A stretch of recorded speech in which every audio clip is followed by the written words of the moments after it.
You're listening to The Signature Spot with Chris Toplack. Fyter Fest has concluded.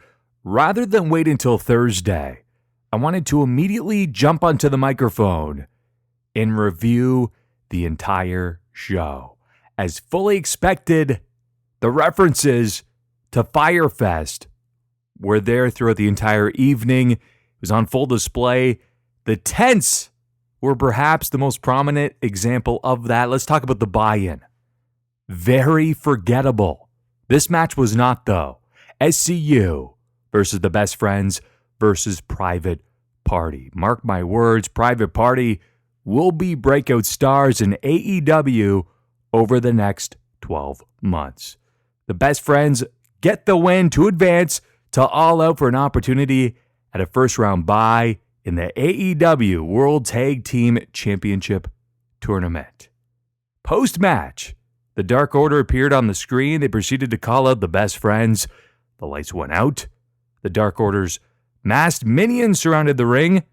Eventually, the masked minions disappeared. It was an excellent match to serve as an introduction to the entire event. Now, here's where it starts to go downhill a bit. Ali versus Leva Bates with Peter Avalon. I've enjoyed the vast majority of the AEW product, but this librarian gimmick is far too silly and it serves little to no purpose. The fans are already rejecting it. Also, when have you ever met a librarian under 40 with blue hair? Now, despite the perplexing gimmick, Bates is a legitimate competitor. Go watch her matches previous to this. Of course, she was famously known as Blue Pants for a while. She has plenty of experience, so why is she in this ridiculous gimmick? So Peter's involvement backfired as Ali took advantage of the distraction to win the match. Next up, it gets worse. Michael Nakazawa versus Alex Jabali. It was a hardcore match, if you want to call it that. As expected, Nakazawa brought with him a bottle of baby oil. He proceeded to spray it everywhere. It was embarrassingly awful. It did not invoke any laughter, even though some will claim, yes, the fans were definitely into it. I did not find it entertaining. The second the commentary team started talking about Michael's thong, I groaned. I nearly turned off the show. Then I remembered, okay, Chris just make it through. The main card is moments away. Let's hope AEW scraps these useless, quote-unquote, comedy-inspired matches and gimmicks. It's not going to win over any new fans. I understand the philosophy of the promotion, and that is, it's like a buffet. There's something for everyone.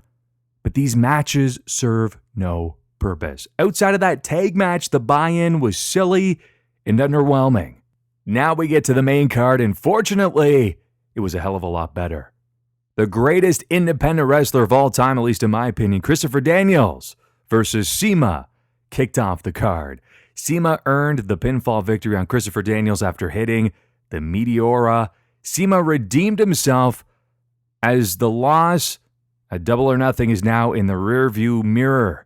He now moves on to face Kenny Omega at Fight for the Fallen. A solid opening match between two veterans.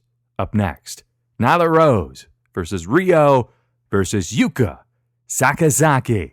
The Joshi girls, that Joshi style on full display. Many inventive spots in this match, such as Nyla nailing a King Kong knee drop. Rio pulled a quick one over Nyla Rose after rolling her up for the victory. It was a fun match. Just a minor detail that meant a lot to me. Following the loss, Yuka Sakazaki seemed to be very deflated. Shows true emotion. You want to know why? Because wins and losses truly matter in AEW, and her reaction made that very evident. Next up, Hangman Page versus MJF versus Jimmy Havoc versus Jungle Boy. The president of his own fan club, MJF, was the first one out, and he immediately asked for the microphone. He insulted everybody in the audience and also noted that mother whose basement you live in, she swallows. Whoa! Yes, he went there. The comparison Jim Ross made between MJF and a young Paul Heyman is actually fairly accurate. MJF also noted, "I used to love video games, and then I lost my virginity." Jungle Boy then made his entrance, sitting on the shoulders of the very tall Luchasaurus. Adam Page came out. And by the way, love his theme song. I believe it's one of the best in the business today. And as Jim Ross stated, he made that BMF walk. Stone Cold used to make that walk every single Monday. Jungle Boy hit a hanging cannonball moonsault. I've never seen that before. Very inventive. Although, for a second, I thought he cracked his head on the ring post. Very scary. Hangman Page pinned Jimmy Havoc. Following the Deadeye, he is bound to be a big star. It was a good match.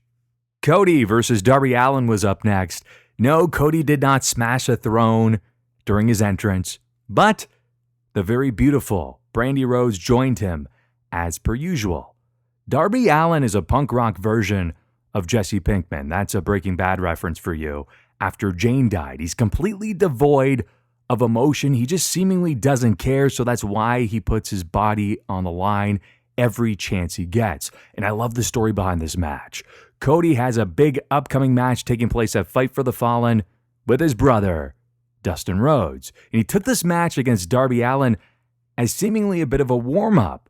But Allin is dangerous enough of an opponent to potentially beat Cody, or at the very least hurt him.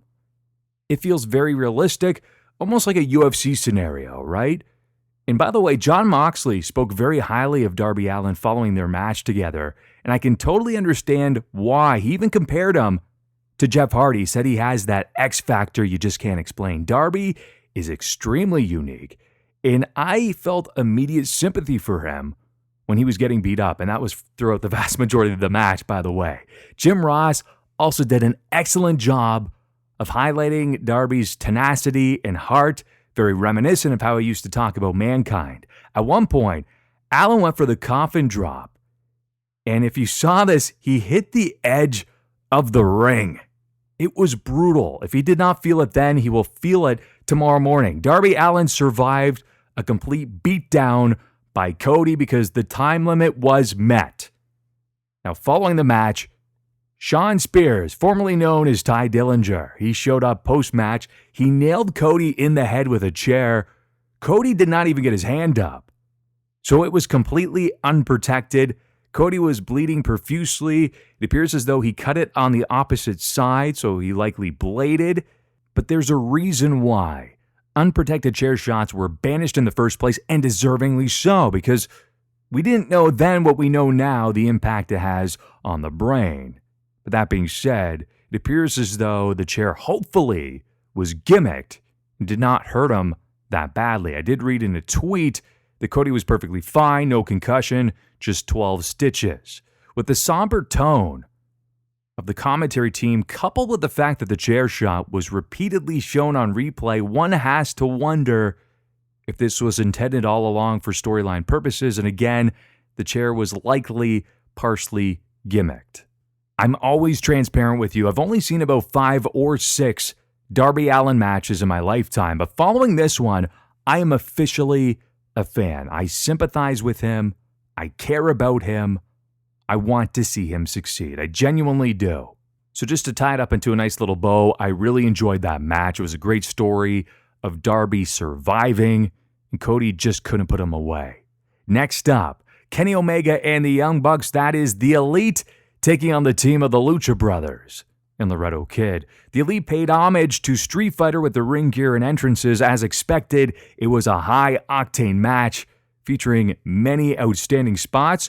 Was it devoid of psychology? Absolutely, but the fans ate it up, and it will never not be fun to witness. Now, mind you, it was quite difficult to follow, as I frequently had to ask myself who the legal men actually were. The referee clearly had the same difficulty as me. By the way, I love the Lucha Bros, especially Pentagon Jr. Kenny Omega pinned Laredo Kid with the one-winged angel to win it for the Elite. And then the main event, Jon Moxley versus Joey Janela in a non-sanctioned match. I thoroughly enjoyed the way Justin Roberts positioned this non-sanctioned match. He noted the event was over, The lights will go off, but when they come back on, it will be a non-sanctioned match. As expected, Jon Moxley entered the arena to a loud, overwhelmingly positive reaction. Jim Ross compared Jon Moxley to a modern-day Terry Funk. I believe that's fair. Moxley brought out a chair wrapped with barbed wire, which ended up causing damage on both men. Then Joey Janela landed a Russian leg sweep on Jon Moxley to the outside of the ring through a table. Both men had a rough landing there. Oh, it goes much further. Moxley brought out a table covered in barbed wire, but he ended up going through it instead.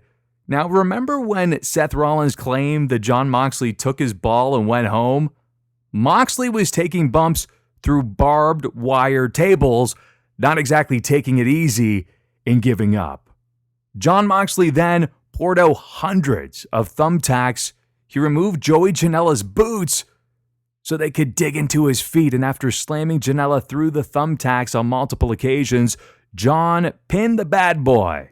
It was crowned the winner, though it's non-sanctioned, so apparently he's not the winner on paper. Jon Moxley is sadistic. 911, what's your emergency?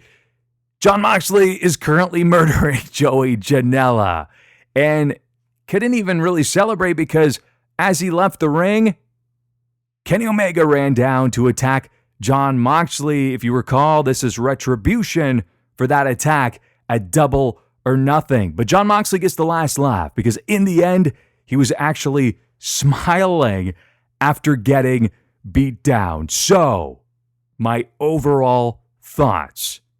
Outside of the tag match, the buy-in was silly and underwhelming.